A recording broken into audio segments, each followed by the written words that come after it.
Hello, Tactical Droid here. Another edition of knives. Because we love our knives. And you might see a recurring theme here amongst these particular knives, other than that they're cheap. Well, most of them. They're flippers. Yes, they're flippers. And they're all bad flippers. Bad flippers because I have been unfortunately had the opportunity to flip a mid-tech, and now all of these just frustrate me to no end every time I open them. And first what I want to do, I guess the best thing to do is to do this in order. These are all under $100, all but one of these are under $100.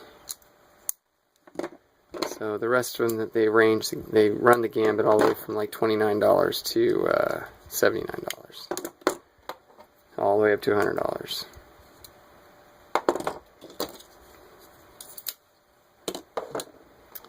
Now, some of these you'll see are cheapos.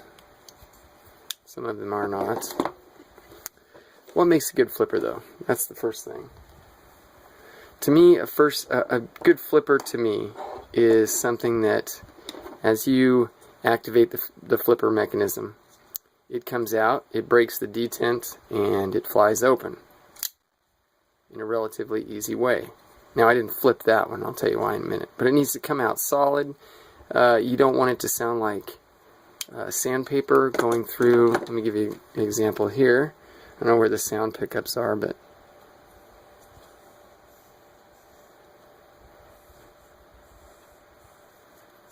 don't know if you can hear that.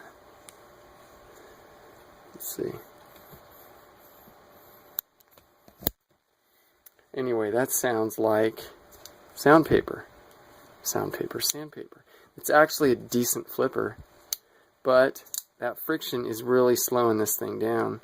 And as soon as I get my lube, I ordered some lube from Blade HQ with my new flipper that I ordered, which I should be getting tomorrow, and that's the whole point of this video. I'm kind of prepping up to it. This is the only one that actually flips open properly, and even then it doesn't go all the way.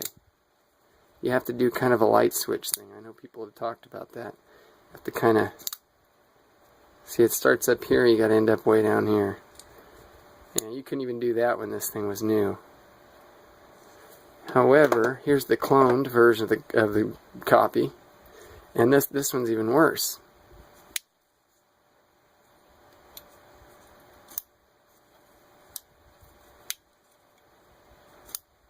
I mean, you can still button it. Yeah, every once in a while you get it, but then you're getting marks on your fingers right there from rubbing on there, because you're actually rotating like that. Yeah, see, that just does not fall into that category. So out of these two, so far, this would be the best out of these two. So that's how we'll do this, like a bracket. Good, not so good. Okay, then this kind of opens up a whole new avenue. It's assisted flipper. So you do it, and wow, that thing just flings out like there's no tomorrow. This is United Cutlery. Has some sort of mystery steel, 440 something. It's very hard to sharp. You can see I've butchered this because I can't find the grind angle. Not very pretty. So that's a work in progress on that one. It's got nylon bushings. Not very pretty. The detent on it is so deep that it does have a tendency, say you're it's in your pocket and you bump it maybe one too many times. There, you're not even hitting that, and I swear I wasn't hitting that hard. So this, alright, ran out of battery storage or something or other.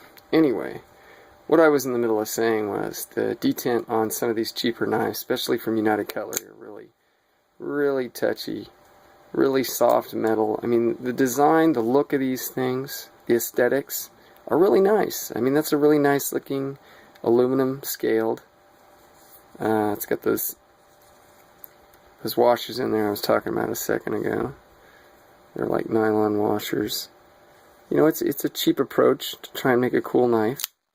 The blade steel is just total crap. I don't know what they say they use, or if they even say. Yeah, that's not the stainless steel. Mystery steel. That's what it says to me.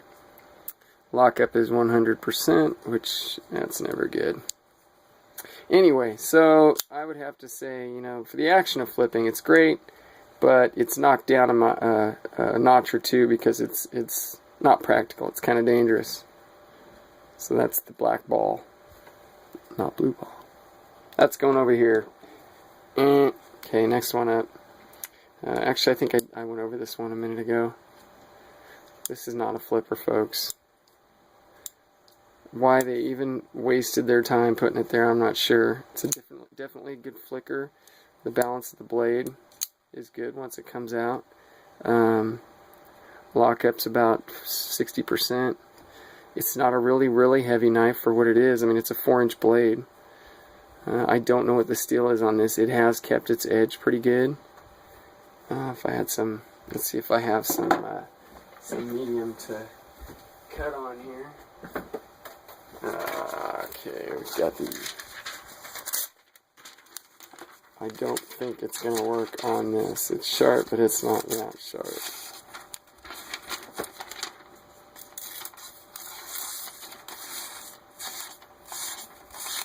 Okay, this is sharp in a way that I would say is great for utility, not for the look. You know what I mean? Boy, I'm just making up excuses. This thing's dull as shit. Enough of that. Looks cool though. I guess I need to sharpen it. And see, now my flipper pile is not growing very well. Not too pleased with that. This one. If you've seen my other video on this, the Schrade boat anchor, 11 ounces of goodness.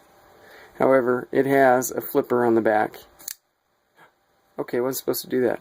It worked. You kidding me? It's the first time it's worked. That's what it usually does. Light switch it. There we go. Almost. I'm trying to go against gravity because it's always easier to do it that way. Well, I can't really complain about this knife. You know, I'll be honest, I have not hard used this knife. I haven't found myself in a position to where I can justify taking an 11-ounce knife out.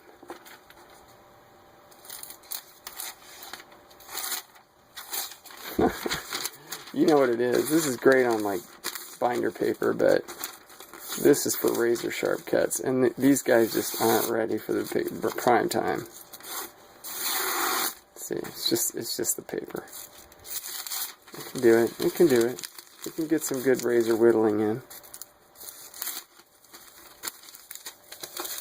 Anyway, this is a nice knife, but the flipper design was half-assed. That and also right here, the lock surface sticks relentlessly. Nothing smooth about it. And look, I'm just letting it drop into space. You still have to break it loose. Now, it's not an expensive knife. It's got a lot of traits and aesthetics and a lot of design that makes it look like a very expensive knife, but it isn't. It's got the alphabet soup steel underneath what is actually a pretty good coating. I'm not sure what they call that, but I don't know. This might be a project knife. I might go crazy on this and turn into something completely different.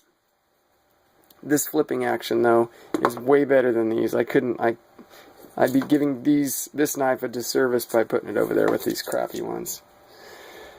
Okay, next up. Now, this is not really a flipper, but it is assisted. This is the Benchmade. This is the Mini Presidio, made by Mel Pardue. It's not the auto knife where you push the button and it goes flying, but it does have the spring assist. It's a great little pocket EDC because it's not too big. This one's been heavily rotated through my everyday carry. However, the blade's in good shape, and Benchmade rebuilt the inside and sent me a pocket clip, and they did all that for free. So this is essentially not new in box, but nearly new in box. I mean, it's got these marks that you can see from wear. Just little ones. The action's nice. Back spacer. Little things. Centering's good. Got that serrated, partial serrated. You see a little nicks right there. That's from carrying. It never saw a lot of hard use, but it did get carried a lot. Phosphor bronze bushings and the Orion clip in there. Boink. Working. I'm actually selling this. So anybody that watches this and wants to buy into a Benchmade, doesn't want to spend over $100 for a brand new Benchmade, but wants to get in on the ground floor, I'm selling this for 50 bucks. 55, I'll ship it to you, my cost. So 55 bucks. Brand new, these things are well over $100, but like I said, this one's used. But for 55 bucks, it's yours. Let me know. Send me a private message. Anyway, just by the way the action is and feels, even though it's not technically a flipper, I would put it in the better flipping category there. Okay, so now here's a Kershaw. This one I like. This is the RJ. RJ2, I believe. The RJ1 is the smaller of the two. This one is spring assisted, and it's a flipper, and it's smooth. I like it. I like it a lot. I do not like parts that I don't like about it have nothing to do with the flipping action. The blade does not come sharp from the factory, so they dropped the ball on that. And to reprofile it, it's going to be kind of hard because it's kind of a wacky grind. But I'm thinking to send this off to Alexander Dietz and hoping he can turn this into kind of a knockoff of a real RJ Martin. Maybe get turn this into a titanium bolster, maybe micarta down here, bead blast with a new sharpening, you know, something like that. And he says he'd do that if I get in touch with him, so that might be really cool soon. But the action on it's good, especially compared to these other ones. I haven't reached my favorite one yet. Here's the Kershaw Cryo. This is one of my first ones. Bulletproof. I mean, lockup on it is pretty consistent every time. A little over 60%. It's smooth. It does. You do have to like a bowstring, you know. And it's got that little detent at the end. Doink. Just doesn't seem real strong, but guess what? It is. So you can flick or flick. So that's a flipper. That's probably number 2 right there. So as we're going down the line, I would say this, last to first of the good ones. Now this is my favorite flipper. This is a CRKT M16 02Z or Z. And guess what? This thing is what a flipper should be. You have a pretty heavy pull until it engages. As soon as it breaks that detent, there's no going back. You can't half flip this flipper. You're either not flipped or you're flipped. To me, that's what a real flipper is. Is it the smoothest action? No. Is it the smoothest action of these? Yes. It could use some frog oil or some grease or something in there, which I also just got from Blade HQ, so hopefully I'll get that tomorrow. But I did get a flipper tomorrow, or tomorrow I'm picking up my flipper, and I'm going to do an addendum to this as part 2, as it is, to show you guys what a real flipper is, and why you can spend the money I spent on all of these, minus maybe 1 or 2, and get one flipper that actually does what it's supposed to. All the goodies of a flipper. That is what it's all about. I watched Jay Davis earlier talking about flippers, and he got me thinking about this, and also Mr. Jim Skelton. So I always feel inspired to do a video after watching those guys. Everybody's getting all over Jay Davis right now because they don't like the fact that he tests their knives, and I don't want to get into the politics of that, but what he says is true. I mean, hey, if you're just going to use it to open letters and stuff like that, it doesn't take much of a knife to impress you. But if you are feeling inclined to buy a $300, $400, $500, $600 knife and hack away like you would basically a throwaway tool that you're not really worried about damaging, that thing, whatever it is, will perform at a whole nother level that most of us will never see because we don't want to hack around on a $400 knife. But he's doing that, and if we ever choose to, we know which ones are the best at hacking around on like that. Okay, well now I'm rambling. So this is the winner here. These are the goobers.